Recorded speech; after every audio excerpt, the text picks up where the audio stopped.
Let's go NFL. It's the most recent thing in my brain right now. Braves to the Pats. Like that, or are we talking playoffs? Let's go there. Because that is, that's exactly what should have happened. Yeah. Exactly what should have happened. And every Titans fan, obviously being in Nashville, every Titans fan, Amy Adams Strunk, everybody who is associated with the Titans right now is punching the air. They're fucking pissed off at themselves. Yeah. Because they messed up bad. Love Callahan, his story is still unwritten. We don't know the whole entire thing, how that final, period happens. However, a guy like Vrabel, it's exactly what the Pats need. Yeah. It's exactly what the Pats need. I think too, exactly for Vrabel. Like that's just the perfect storm. You're going back to a spot to where you had a 14-year career. Obviously, you played for a good amount in New England. You got 3 Super Bowls? Patriots Hall of Fame. Yeah, Patriots Hall of Fame. You've caught touchdown passes. Like the culture, the leadership there. You're going into an environment. You're going into a situation that's honestly perfect for him. I know. You got a good young quarterback in Drake May. You got a lot of cap space. The first move too. You got to get John Stryker away from the Los Angeles Rams. I already texted Stretch. I said, "Congrats on your move to New England." Yeah. And he goes, "What are you talking about?" I was like, Yeah. Stretch. Exactly. I know you're getting ready for the Vikings, but right. And as always, this is Monday as you're watching the show, whether it's Tuesday, Wednesday, Thursday, Friday. The Vikings and the Rams have not played yet. We should actually go over that game because I think you took the Vikings in locker room, right? Yeah, but we don't know by the time this comes out. The game will be I know. over with. I'd like to publicly change my opinion though. I think the Rams are going to win that game. Ooh. I think the Rams. I'm taking a veteran coach that's had many times in the playoffs. I'm taking him and a playoff Stafford. Yeah, and a playoff Stafford. I like Hopefully that. he shows up. I know that his last 3 times getting on the grass, he's averaged like 150 yards and thrown for only 1 or 2 touchdowns total in those last 3 games that he's played. Slide. Flip the script this time. And if the Rams win, he's going back. You get to see Detroit Lions, Stafford, Goff. You get to see that whole thing. That would be Staff going back to Detroit once again. God, people saying "fuck you." I can't believe the Lions fans did that. Just tell him to go fuck himself, chanting "fuck Stafford." Yeah, that is just crazy to me. But I love it. I absolutely love it. But yeah, dude, Vrabes being on the Pats, unbelievable. With good news always comes a little bit of bad news. It seems like Steelers Twitter is over the Mike Tomlin experience, which is coming just strictly from my perspective. If you're a team like the Steelers who has had multiple Super Bowls, you're a storied, historied franchise, and you have a coach that gets you in the playoffs year after year, whether you go far, whether you don't go, you kind of just like go that first game and come out. It's kind of like Tyreek Hill saying, "This is my first time I haven't made the playoffs. I'm out of here." Like you just sometimes as a fan, you get so conditioned and callous to the success you've had that it's no longer good enough. Let me tell you, as a person who played for a franchise that was not always a guarantee to make the playoffs, hold it tight. Stay as long as you can. Understand that this man is the man for the job. Also, you guys are in the playoffs every single year. If you are picking in that 18 to 24 range every single year, like it's going to be tough to get your quarterback. It's going to get tough to get those premier blue chip players because a lot of people think like just because you're picked in the first round means like that doesn't mean it means you're like a premium guy. When in reality, it's like how good is the draft? Who's going before? What are your needs, your necessities? When you're picking up in those late teens, early 20s, it's fucking hard to keep establishing, a lot of talent on your team while everybody doesn't catch up. So I'm personally a fan of Tomlin's thing. If he is fired, somebody needs to throw the bag at him immedially. Bears. Yeah, it could be a thing too. Like if you look at the last, 8 years, he's been one and done in the playoffs since 2016. Like pick a coach like Vrabel. Let's just say he's on the Titans. Say he was the first 8 years. We were one and done every year. Fans would be pretty upset about it. And again, Tomlin is a big culture guy, one of the best culture guys in the business. He's had his histories with like the ABs of the world. You've had to balance a lot of different personalities in that locker room.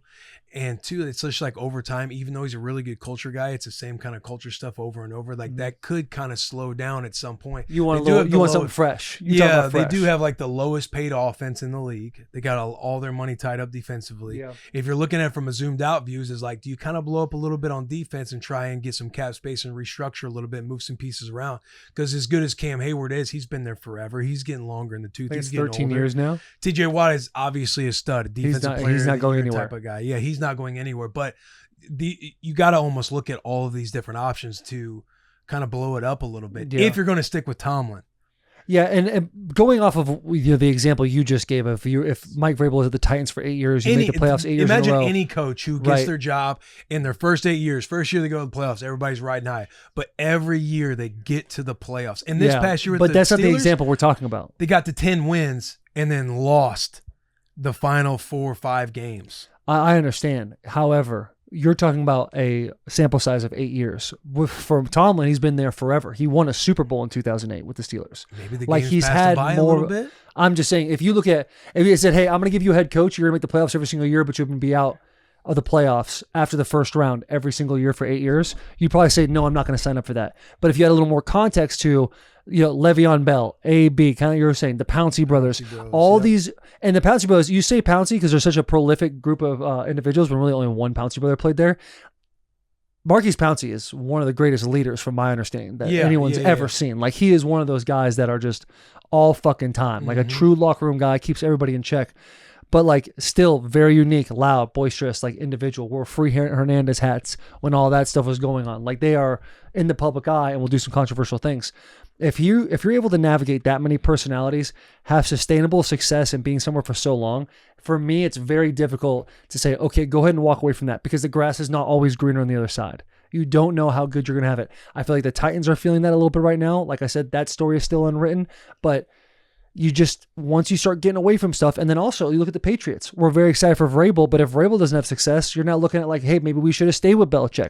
Let him stay for as long as he wanted. So it's scarier to get away from Tomlin. It's safer to stay, because from the outsider perspective, looking in on the Steelers, that's just my take on it. I think that George Pickens, as I was thinking about it more, as crazy as his press conference sounded, that answer is almost, I feel like, Steelers Nation of like, how do you feel like the year went? We progressed.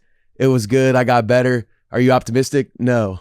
Like, I had a decent year. Are you optimistic? No, I'm not. And I feel like that's how the fans kind of feel. Just said nah. Yeah. Does George Pickens know what optimistic means? That was the question on the internet.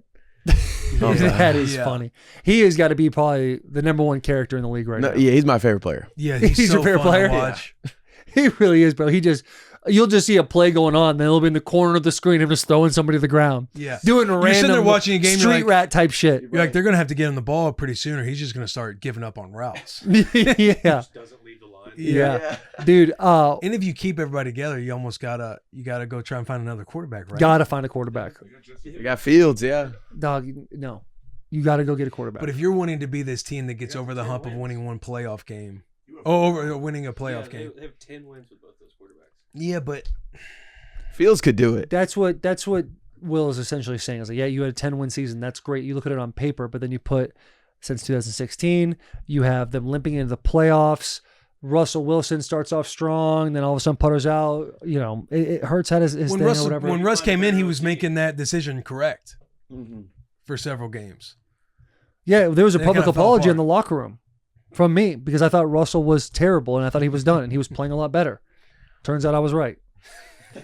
Turns out I was right all along. Maybe they start there. Yeah, whoa, see Arthur. You trying to get rid of Arthur Smith? Low key though. Low key, you should go to the Pats. He's not on a very good run. The offense was not good with the Falcons. It wasn't good at the Steelers. Had success with Vrabel. Tannehill. Yeah, I wonder who Vrabel's going to bring in as OC. Maybe Josh McDaniels. That's what I saw. You see that report? Yeah, I've you seen see a little that. Don't do that. I think that's a no-no. You stay away from that for sure. Get Arthur Smith, because Vrabel usually brings in like guys he's super close. Here's the thing that I don't like that coaches do: hiring their friends. It's the nepotism. I do not like that. I think it is a mistake, and it gets people. Yeah, it gets people fired. It gets guys fired. Whether you're the GM, you hire the head coach as your friend, or you're a head coach hiring your staff. It's like, just pick the best guy for the job. Pick the best guy for the job who has the same core values as you do when you're establishing a culture of a football team. Move on after that. Be okay. It's okay to say to your buddy, listen, Garrett, I love you to death. You're not going to be my OC. I'm sorry. I know you think you should be able to. Just switch that Garrett name to Todd Downing. Todd Downing? Green Bay Packers game.